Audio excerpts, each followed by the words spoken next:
Bienvenue au balado L'Astuce, un espace dédié aux professionnels de la finance au Québec, où l'expertise rencontre la pratique. Dans cet univers auditif et visuel, nous vous proposons deux types de contenus. Tout d'abord, chaque mois, nous accueillons des invités de renommée qui gravitent autour de l'industrie des services financiers, qu'il s'agisse d'avocats, de notaires, de comptables, de fiscalistes, de planificateurs financiers ou de hauts dirigeants de cabinets et d'entreprises. Leur expérience et leurs perspectives éclaireront votre compréhension de ce secteur dynamique. Ensuite, chaque semaine, plongez avec nous dans l'analyse minutieuse de stratégies et de théories financières et fiscales. Condensées en épisodes de 5 à 10 minutes, préparez-vous à découvrir des astuces précieuses pour naviguer avec succès dans le monde complexe de la finance. Bienvenue au balado L'Astuce de cette semaine. Cette semaine, je vous propose en fait de parler, merci au conseiller, un conseiller de la Beauce qui m'a proposé ce sujet-là, qui est-ce que ça vaut la peine d'assurer ses parents? Donc, vraiment un bon sujet de discussion pour aujourd'hui. D'ailleurs, il y a une formation sur la plateforme de l'Astuce Formation à ce sujet-là que j'ai monté il y a à peu près quelques mois sur le sujet de assurer ses parents. Mais moi, ce que je vais amener comme sujet là-dessus, c'est de voir un peu tout le volet risque en arrière d'une stratégie d'investissement comme ça, mais aussi le potentiel de. Donc, je ne suis pas là pour dire ah, c'est dangereux de faire ça. Il y a du potentiel là-dedans, mais il y a quand même certains risques. C'est important d'en parler parce qu'il y a quand même certaines communautés qui vont utiliser cette stratégie-là sur leurs parents. On assure les parents pour créer des richesses aux générations futures. C'est des stratégies quand même, mais parfois, il y aurait pu avoir des stratégies plus intéressantes que ça. Donc, moi, l'idée, ce que je veux amener aujourd'hui, c'est que c'est une stratégie intéressante. Mais après ça, les questions qu'il faut que je me pose, c'est quoi les produits d'assurance que je vais utiliser? Parce que les produits d'assurance, il y en a plein. Est-ce qu'on va utiliser des produits garantis comme un T100, par exemple, avec une vie entière classique? Un T100, je pourrais utiliser des produits d'assurance vie universelle qui ont une partie d'investissement à l'intérieur de la police, utiliser des assurances vie avec participation. Est-ce que je paye le contrat rapidement? Est-ce que je paye ça en 10 ans, en 20 ans? Est-ce que je le paye à vie? Assurance vie sur une tête ou sur un deuxième décès? Qu'est-ce qui va être le mieux? Donc, c'est ce qu'on va discuter dans le balado aujourd'hui. Et moi, ce que je vais amener en partant, c'est une bonne stratégie en diversification de portefeuille. Donc, si par exemple, j'ai 10 000 à investir par année, ben, je ne devrais pas avoir 10 000 qui s'en aillent directement dans cette stratégie-là parce que ça crée un risque additionnel. Parce qu'oubliez pas, il y a toujours le risque, je pense, le plus important là-dedans, c'est le risque, liquidité pour la payer. Donc aujourd'hui, la capacité d'épargne est à 10 000 mais est-ce qu'elle l'est encore l'année prochaine, l'autre d'après? Si la réponse à ça, c'est tout le temps oui, ben, tant mieux. Mais de mettre 100% de ça là-dedans, j'ai une prime à payer qui va tout le temps être payable pendant 10 ans ou 20 ans. Je sais tandis que de l'épargne, de l'autre côté, des placements, ben, si je veux ne pas en faire, j'en fais pas. Puis si je veux aller rechercher mes liquidités, je peux aller les rechercher. Tandis qu'avec les polices d'assurance, évidemment, il y en a certaines qui ont des valeurs de rachat, mais la majorité, c'est difficile d'aller rechercher mes liquidités sans tout détruire la stratégie en arrière de ça. Donc ça, c'est le premier risque qu'il y a avec ça. Et l'autre risque que je peux vous parler, c'est les risques de survie. C'est quoi les probabilités de survie de vos parents? Pas l'espérance de vie, hein, parce que l'espérance de vie, c'est aux alentours de 83-84 ans. C'est quoi les probabilités de survie? Parce qu'en fait, si moi je mets mon actif là-dedans en me disant c'est ma retraite, j'ai du temps devant moi, mais qu'au début de ma retraite, mes parents ne sont pas encore décédés, mon père, ma mère ou les deux, si j'utilisais une stratégie de deuxième décès, ça va être quoi la répercussion financière? Si elle est grave, vous voyez que ça ne marche pas comme stratégie, ça va créer une crise de liquidité. Puis ça, c'est les probabilités de survie sur les hypothèses de projection de FP Canada puis de l'IPF, l'Institut de la planification financière. Donc, vous pouvez voir, disons que mes parents aujourd'hui ont 65 ans. 65 ans, 25 de chance que mon père vive jusqu'à 94 ans puis que ma mère vive jusqu'à 96 ans. 25 de chance que ça arrive.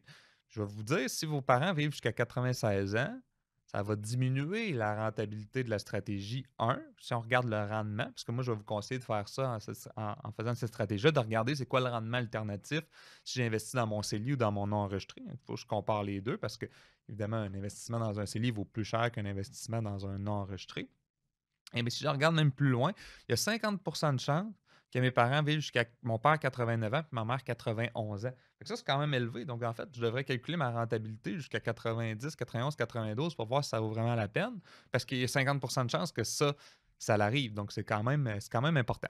Parce que vous savez, il existe d'autres catégories d'actifs. Je peux investir dans des actions canadiennes, je peux investir dans des actions de pays étrangers comme aux États-Unis, je peux investir dans des pays émergents. Bref, il y a des potentiels de rendement qui peuvent être importants à l'intérieur de ça. Donc, il faut toujours que je compare des pommes avec des pommes. Tu sais, je veux investir, mais c'est intéressant.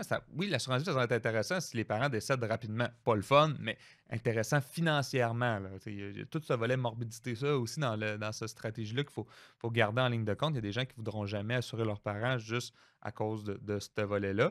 Mais il existe d'autres types d'investissements, puis c'est pas le seul qui existe. C'est pour ça que j'aime ça en parler en termes de diversification de portefeuille, de prendre une prime de risque puis la mettre à l'intérieur. Ben, pas une prime de risque, mais une portion de mon 10 000, par exemple 1000 par année qui s'en va dans la structure d'assurance va être beaucoup plus viable à long terme comme stratégie que de tout mettre là-dedans puis d'utiliser la bonne expression de mettre toutes les œufs dans le même panier. Avant d'arriver là, j'ai une couple de questions à poser à mon client. C'est quoi ses capacités d'épargne?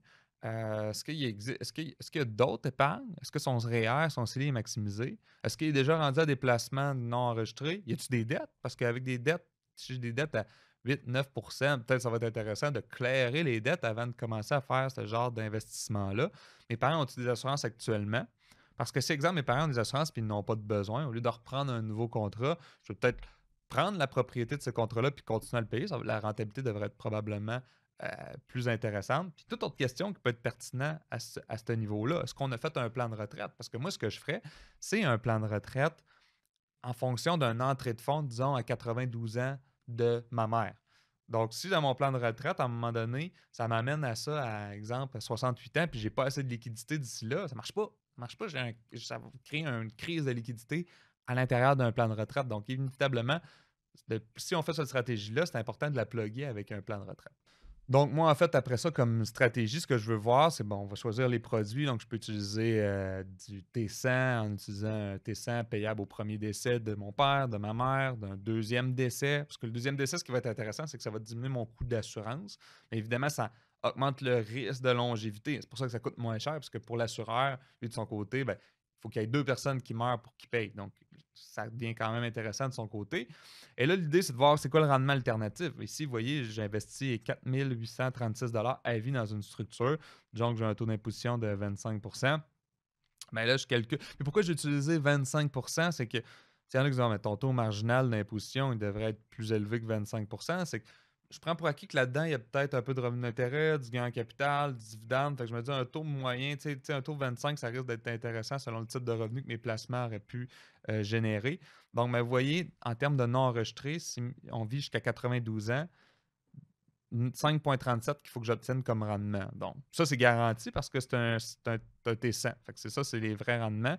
92 ans, 4,03 si l'investissement est en CELI. Fait que si je fais de l'investissement en CELI, 4,03, bon, c'est pas top. 5,37, de savoir avec vous selon le profil d'investisseur aussi du client. Après ça, ben, je pourrais m'en aller vers des produits d'assurance vie avec participation. Est-ce que je les paye à vie? Est-ce que je les paye sur 10 ans, sur 20 ans? Vous voyez, dans un produit participant que je paye à vie, à 92 ans, en non enregistré, ça me donnait 6,78, 5,09 si l'investissement était en CELI. Il ne faut pas oublier, là, ici, on est dans des rendements qui ne sont pas garantis parce qu'on est en fonction d'une participation qui n'est pas garantie. J'utilise un payable 20 ans, mais vous voyez, à 92 ans, j'étais à 4,92, 6,56. Évidemment, plus il y a un double décès jeune, plus la rentabilité va augmenter. Et dans un payable 10 ans, vous voyez, j'étais à 6,33 en enregistré et 4,75 de rendement moyen annuel si l'investissement est dans un CELI. Bref, selon l'assureur, vous pouvez faire des projections. Bref, c'est des barèmes de participation, fait que c'est des projections.